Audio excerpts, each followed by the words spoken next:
Amém. Seu coração pequenininho, pedindo a Deus para continuar tendo misericórdia das nossas vidas nesse lugar. E eu só posso agradecer a Deus por cada oportunidade. Em outro tempo, com certeza, eu correria. Eu ia ligar para o meu irmão. Iria, missionária. Quando a missionária me falou, eu falei, meu Deus. Mas de tudo que a gente tem vivido, ouvido, aprendido, e a gente sabe que a cada oportunidade a gente tem que aproveitar mesmo na presença do Senhor. E que o Espírito Santo sempre possa estar nos impulsionando a correr para Ele, a buscar conhecimento nele, a crescer com Ele, a diminuir com Ele, porque Ele verdadeiramente Ele nos ajuda, Ele nos sustenta, amém? A gente vai compartilhar hoje, está em Lucas 15, no versículo 11, que fala a parábola do filho pródigo. Aleluia. Aleluia. Derrama você. Amém, igreja? A gente está fazendo um estudo bíblico, né? E ontem foi muito forte, eu cheguei a estremecer com o estudo, porque ela estava falando da responsabilidade que é o Ministério da Palavra. E ela falava justamente sobre isso, quando a gente vai ministrar a palavra, que tem os indiferentes, tem as feras e tem os necessitados. Mas ela falou, descarta os indiferentes, que se preocupa com as feras e com os necessitados. E eu fiquei com essa palavra no meu coração. E hoje foi um dia que só a misericórdia de Deus. E se eu não tivesse ouvido o que foi ministrado nesse estudo, hoje eu não sei. Eu falei, Senhor, guarda o meu coração. Tudo que o inimigo queria hoje era sujar o meu coração. Mas eu estava ligada no trono. E eu falei, Senhor, me esconda na tua presença. Me esconda em ti, porque se ele sujasse meu coração, como eu chegaria aqui, né? Esse lugar é santo, verdadeiramente, a presença de Deus se faz presente nesse lugar. E eu falei, Senhor, essa fera não vai atrapalhar aquilo que o Senhor tem para fazer nas nossas vidas, aquilo que o Senhor tem para ministrar no meu coração. E foi muito difícil hoje, igreja. Foi muito difícil. Falei, Senhor, a fera está solta. Mas eu sei quem tem me guardado. E graças a Deus, eu ia até mandar uma mensagem para a missionária, falar, missionária, vou demorar a chegar um pouquinho, mas o Senhor, aprove ao Senhor que deu tudo certo. Eu me atrasei um pouquinho para chegar na igreja, mas consegui chegar no horário, amém? Então, para não ficar nas minhas palavras, vamos ler a parábola do filho pródigo. Continuou.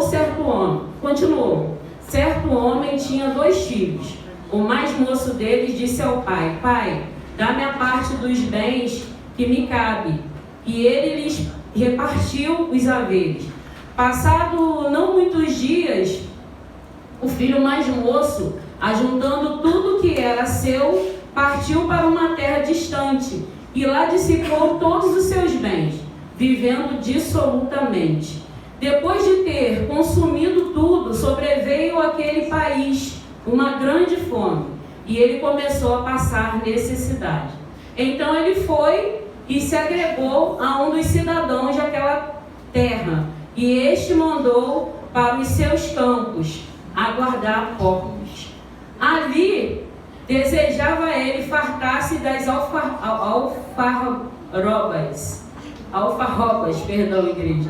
alfarrobas que os porcos comiam, mas ninguém lhe dava nada. Então, caindo em si, disse, quantos trabalhadores do meu pai têm pão com fartura, e eu aqui morro de fome? Levantar-me-ei e irei ter com meu pai. E lhe direi, Pai, pequei contra ti, contra o céu e diante de ti. Já não sou digno de ser chamado teu filho. Trata-me como um dos teus trabalhadores. E levantando-se foi para seu pai. Vinha ele ainda longe quando seu pai o avistou e, compadecido dele, correndo, o abraçou e beijou. E o filho lhe disse, Pai, pequei contra o céu e diante de ti, e não sou digno de ser chamado teu filho. O pai, porém, disse ao seu filho, servos, trazei depressamente a melhor roupa, veste-o ponde um anel no dedo e sandália nos pés. Trazei também e matai novilho e cevado. Comamos e regozijemo-nos, porque este meu filho estava morto e reviveu, estava perdido e foi achado. E começaram a regozijar-se. Ora, o filho mais velho estava no campo, e quando voltava, aproximando-se da casa, ouviu a música e as danças. Chamou um dos criados e perguntou-lhes que era aquilo. E ele afirmou: veio teu irmão, teu pai mandou matar o novilho cevado, porque o recuperou com saúde. Ele se indignou, não queria entrar. Saindo, porém, o pai procurava conciliá-lo. Mas ele respondeu a seu pai: há tantos anos que te sirvo, sem jamais transgredir uma ordem sua, e nunca me deste um cabrito sequer para alegrar-me com os meus amigos. Vindo, porém, esse teu filho, que desperdiçou os teus bens como meretrizes, tu mandaste matar para ele um novilho cevado. Então lhe respondeu o pai: meu filho, tu sempre estás comigo, tudo o que é meu é teu. Entretanto, era preciso que nos regozijássemos e nos alegrássemos, porque esse teu irmão estava morto e reviveu, estava perdido e foi achado. Amém? Mas o que mais me chamou a minha atenção foi o versículo 17, que diz assim: então, caindo em si, disse: quantos trabalhadores de meu pai têm pão com fartura, e eu aqui morro de fome. E aí eu fiquei pensando, eu falei: Senhor, é verdade. Às vezes a gente faz escolhas que aos nossos olhos é bom, é agradável, mas a gente não pensa lá na frente nas consequências. E foi isso que ele fez de primeiro. Ele teve duas caídas. A primeira caída dele foi de se assenhorar de algo que não estava vendo. Ou seja, ele não via o que iria acontecer lá na frente. Ele se assenhorou daquilo que era dele, era direito dele. Ele entendeu que ele era filho e que ele tinha um direito. Ele foi ao pai, pediu, e o pai o concedeu. Repartiu entre os três o direito dos três e o concedeu. E ele foi. Assim ele foi. Esperou alguns dias e partiu. Foi lá, gastou tudo, aproveitou, só que chegou o momento que ia acabar. E acabou. E nesse momento, ele se pega pensando que aí é a segunda caída dele. A caída de reconhecimento de que ele tinha feito algo de errado e que ele precisava se reconciliar com esse pai. Só que nessa caída, ele ainda pensa, antes dessa caída, ele pensa: eu vou procurar alguém dessa cidade de posse que possa me dar um emprego. E ele foi atrás e ele conseguiu. Eu vejo nesse filho que ele era um filho de atitude. Um filho que ia, se prontificava, tinha atitude de se achegar a alguém, de falar o que ele queria. E ele conseguiu esse emprego, só que ele de repente não imaginava que seria cuidar de porcos. E ali ele vai cuidar daqueles porcos e começa lá a sentir fome, ter necessidade, desejando assim comer a lavagem dos porcos. Mas ninguém, nem a lavagem cedia. E então ele pensa, aí é a hora que ele cai de verdade: meu Deus, na casa do meu pai os jornaleiros têm pão e fartura e eu estou aqui morrendo de fome. Ou seja, eu deixei para trás tudo aquilo que eu tinha direito, pelo meu direito, gastei tudo que era meu por direito, e agora o que eu faço? Então ele vai e se arrepende. Vou atrás do meu pai, vou lá, vou falar com ele: pai, pequei contra ti, contra o céu, mas eu estou aqui arrependido, eu quero vir como servo. Só que quando ele chega, eu fico imaginando, fiquei aqui tentando imaginar aquele pai, né? Porque o pai já estava esperando ele no portão.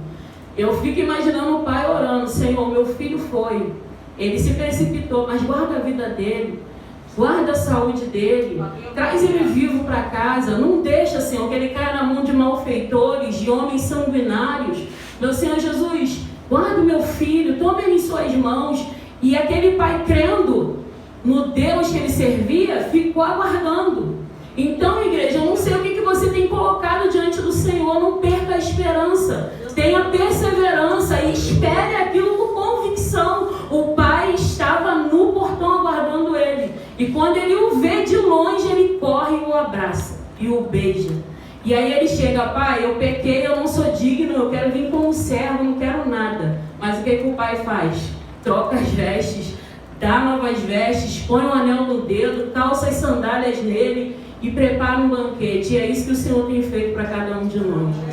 E aí, na controvérsia, vem um irmão mais velho. E eu vejo esse irmão como Pedro, algumas vezes, na passagem. 3 anos andando com Jesus e não entendia ainda o que era amar. E certa feita, Jesus chama Pedro e fala: Pedro, tu me amas? E aí Pedro: Senhor, eu te amo. E aí o Senhor repete: Pedro, tu me amas? Senhor, eu te amo. E o Senhor repete de novo: Pedro, tu me amas? Aí Pedro cai em si: Senhor, tu sabes. Então Pedro entende. E aí o Senhor fala para ele: então quando você se converter, vai lá, Pedro, e converte os seus irmãos. Esse irmão não entendeu que ele era filho, que ele tinha direito, e nem entendeu o que tinha acontecido. O irmão voltou vivo, com saúde, e aí deu uma revolta, deu uma ira.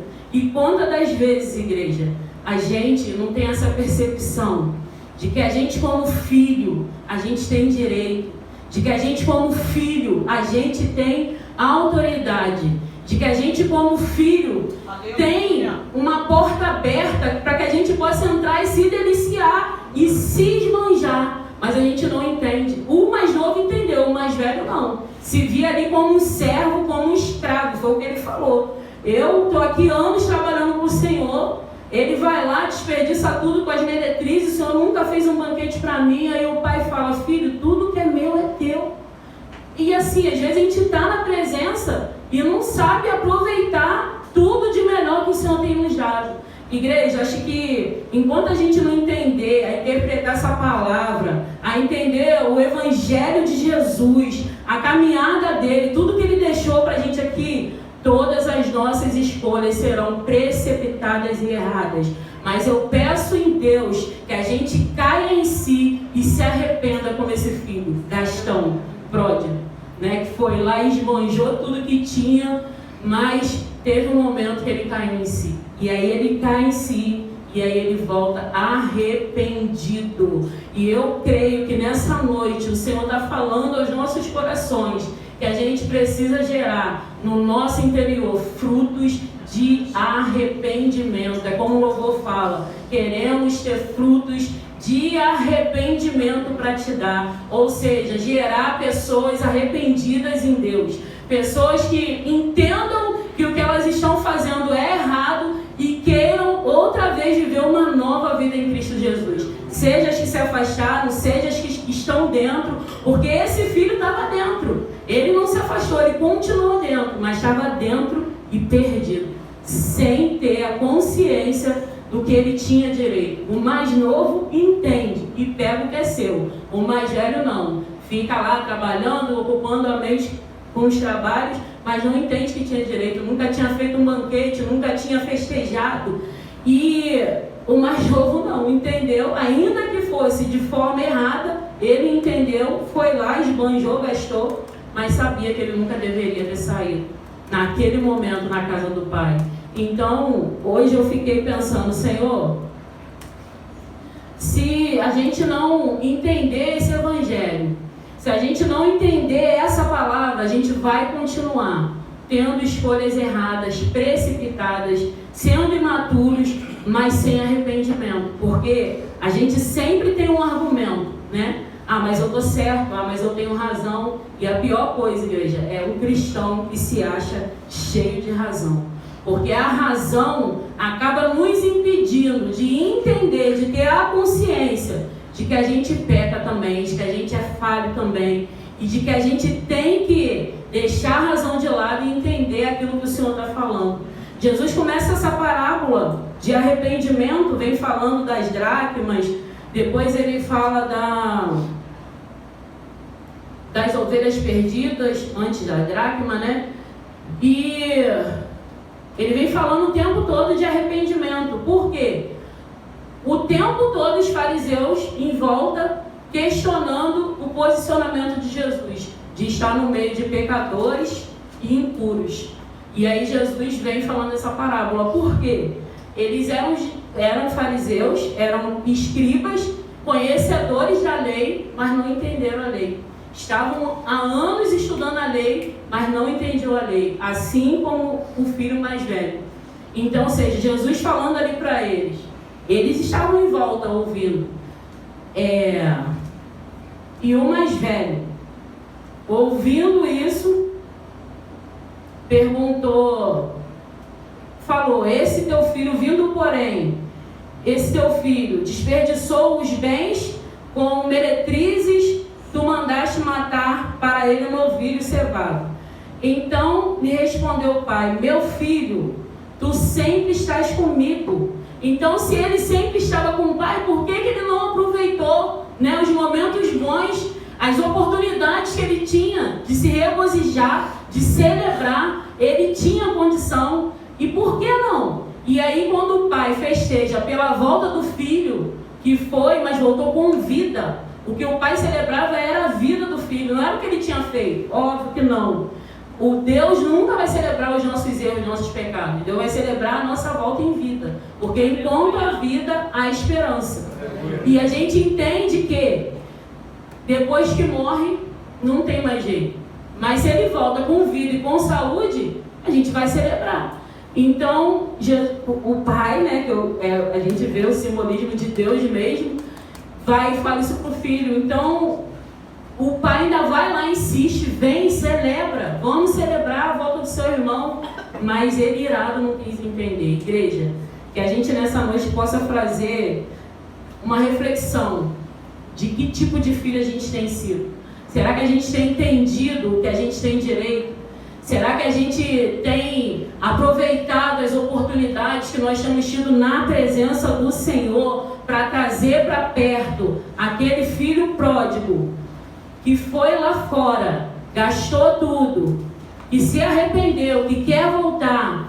E às vezes a gente, como filho antigo, mais velho, fica com esse pensamento mesquinho. Foi lá, gastou, fez o que fez e agora quer voltar? Será que a gente tem sido como Pedro, até determinado tempo de caminhada com o Senhor, não entendia o que Jesus queria de verdade? Será que a gente tem caído em si naquilo que a gente tem feito de errado? Será que a gente tem esse fruto de arrependimento para mostrar ao Senhor? Será que a gente tem tido a consciência da palavra, dessa palavra viva e rena? Será que a gente tem entendido de verdade o que essa palavra tem nos ensinado?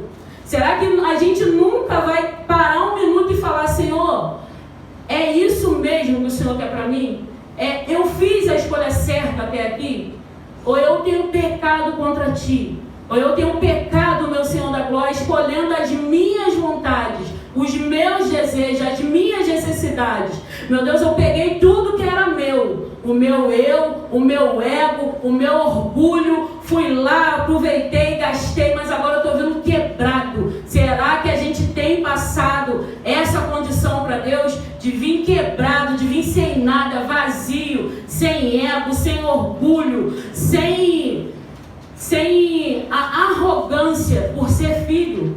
Será que a gente tem vindo assim diante de Deus? Será que a gente tem apresentado para o Senhor as nossas vestes sujas, os nossos pés descalços, a nossa mão sem anel? Será que a gente tem se achegado a Deus com um coração sincero? E é isso que o Senhor tem esperado de nós o tempo todo. Um coração quebrantado, um coração contrito, como Davi, que caía, pecava, errava. Não que seja certo, igreja, mas tinha um coração quebrantado. Davi entendia que se ele se humilhasse perante o Senhor ouviria a sua oração e a sua misericórdia seria sobre Davi. Será que a gente tem entendido para que o Senhor verdadeiramente nos chamou? Mais à frente o Senhor fala acerca do divórcio, quem repudia a sua mulher, e aí o Senhor continua batendo neles com parábolas, e eu fico pensando: meu Deus, será que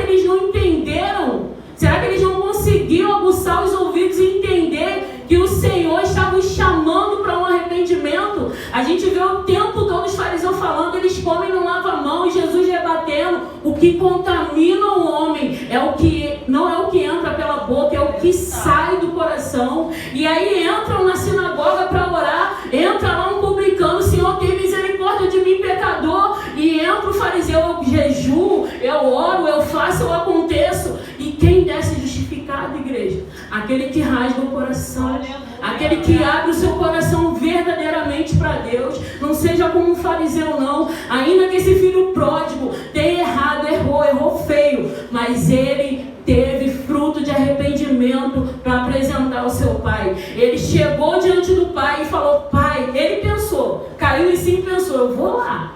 Se levantou, se pôs de pé e falou, eu vou lá. E quando ele chegou, ele falou exatamente aquilo que ele tinha pensado. Pai, eu pequei contra ti e contra o céu. Ele não pecou contra o irmão, ele não pecou contra a casa do pai, ele pecou contra o pai. Ele reconheceu, e contra o céu, ele reconheceu. Então o pecado do meu irmão, da minha irmã, não tem nada a ver comigo, não tem nada a ver contigo, é com ela e Deus. E o que a gente tem que fazer? Orar. Senhor, gera fruto de arrependimento, abre o entendimento, abre a candeia dos olhos dele, para que eles entendam o que a sua palavra está nos direcionando. Igreja, a palavra de Deus diz que tudo aquilo que passa dessa palavra é anátema, ou seja, não é de Deus. Então eu fico com a palavra. Podem falar, não importa, eu fico com essa palavra. Tudo que Jesus queria daquela circunstância ali era gerar fruto de arrependimento. E graças a Deus, tinha pecadores naquele lugar que estavam com seus ouvidos aguçados e se arrependendo. Jesus estava ali curando, libertando, transformando, e os fariseus invejosos, mentirosos e hipócritas estavam lá, sem arrependimento para apresentar o Senhor. Sem a humildade de porque conheciam, porque tinham conhecimento, porque escreviam, sem humildade de arrependimento para apresentar o Senhor Jesus aqui. E que a gente possa nessa noite parar e refletir. Senhor, será que eu tenho gerado frutos de arrependimento para te dar? Será que eu tenho caído em mim, pensado nas coisas que eu tenho feito e me arrependido de verdade? Deus, será que eu estou como esse irmão mais velho que olha para o irmão mais moço, né? Sem experiência e sem compaixão? Faltou compaixão nesse irmão que tinha de sobra no pai, graças a Deus. Graças a Deus, Deus tem um coração cheio de compaixão. E todas as vezes que a gente precisar desse carinho, desse aconchego, Ele vai estar nos esperando de braços abertos e com um beijo para nos dar. Igreja, que o Senhor Jesus nessa noite possa gerar nos nossos corações esse desejo de cair-se e ter frutos de arrependimento para apresentar a esse Senhor. Eu quero sempre, meu Deus, ter essa concepção de que eu sou falha, eu sou pecadora, e que eu posso, com a minha humildade, com a minha simplicidade, te apresentar frutos de arrependimento. Quando eu comecei no Evangelho, eu tive essa arrogância. Agora eu sou filha de Deus, agora eles vão ver. E aí, devagarinho, o Senhor foi me colocando no meu lugar. Eu te chamei para você alcançar vidas, não para você menosprezar vidas, porque agora você é minha filha. Todos são minha criatura, feitos por mim, criaturas, e todos precisam alcançar essa graça de ser filho, ser chamados de filhos de Deus. E aí, devagarinho, eu fui arriando meus pneuzinhos, fui falando amém, Jesus, amém. Fui entendendo o que era amar, como Pedro, 3 anos caminhando. Imagine, você ali do lado do mestre e não entender a mensagem que o mestre. Pedro era muito explosivo, igreja. E aí, antes de Jesus subir, Jesus chama Pedro para um particular. Pedro, tu me amas? E aí Pedro fala, Senhor, eu te amo. E aí, acho que para Pedro foi como tipo o galo cantar, né? 3 vezes. 3 vezes o Senhor pergunta, Pedro, tu me amas? Senhor, eu te amo. mais uma vez: Pedro, tu me amas, Senhor, tu sabe. E o Senhor sabia. Só que o Senhor queria que Pedro se convertesse de verdade. Então, quando você se converter, vai lá, Pedro, e alcança seus irmãos, sabe? Vai lá e fala do meu amor por eles. Vai lá e fala por que eu enfrentei essa morte de cruz. Por que foi tão dura a via dolorosa e eu não abri mão, sabe? E Pedro entende e vai. Aí a gente se pergunta: meu Deus, será que nós temos sido assim durões como Pedro ainda, com esse coração às vezes duro, né, de entender que Deus é amor, igreja. Deus é amor, e tudo que o Senhor quer para esses últimos dias, que ainda possa dar tempo de que vidas venham verdadeiramente se arrepender. O Senhor tem falado muito, mas o Senhor tem falado diretamente com a igreja. Senhor, todas as profecias que eu tenho visto é o Senhor alertando as igrejas. E é o que está lá em Apocalipse: as cartas não foram para os ímpios, as cartas foram para as igrejas. Você é a igreja do Senhor. Então se atenta a tudo que o Senhor tem falado a meu e a seu respeito. E que nessa noite o Senhor possa gerar nos nossos corações fruto de arrependimento. E que a gente possa cair em si e se lembrar da casa do Pai, e se voltar para Ele, para esse abraço, para esse aconchego, e deixar que Deus direcione aquilo que Ele tem para a sua vida. Não é chegar com arrogância. Ele não chegou arrogante, Ele chegou humilde, mas quem honrou Ele foi o Pai.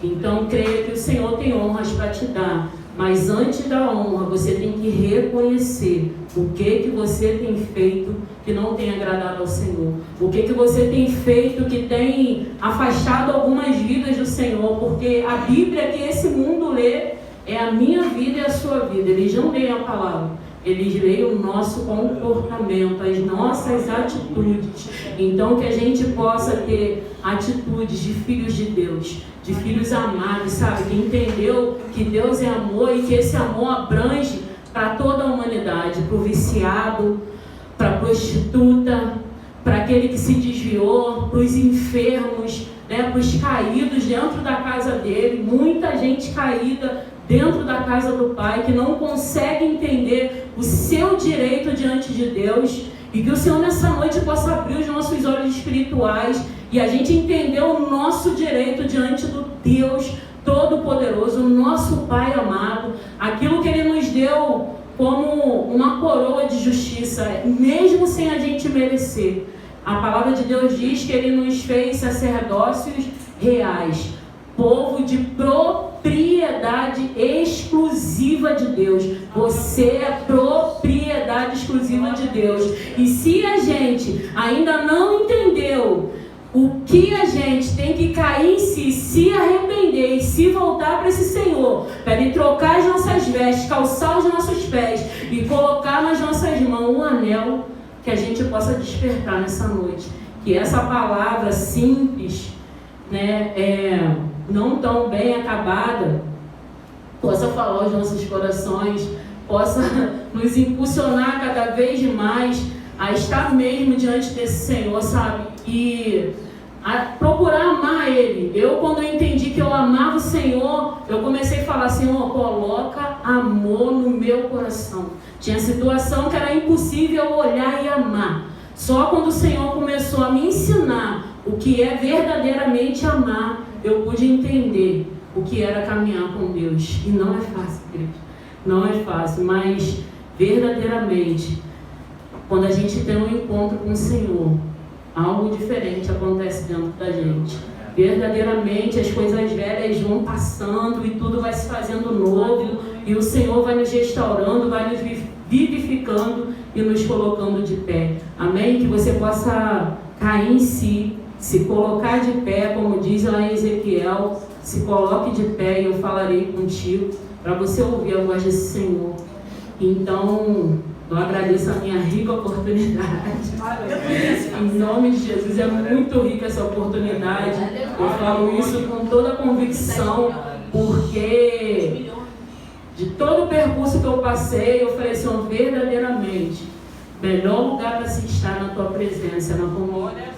E graças a Deus até aqui o Senhor tem nos ajudado. Amém, Ministério? Vamos louvar o Senhor. Que o Senhor possa continuar nos abençoando e nos impulsionando mais e mais a permanecer na presença dEle. Amém?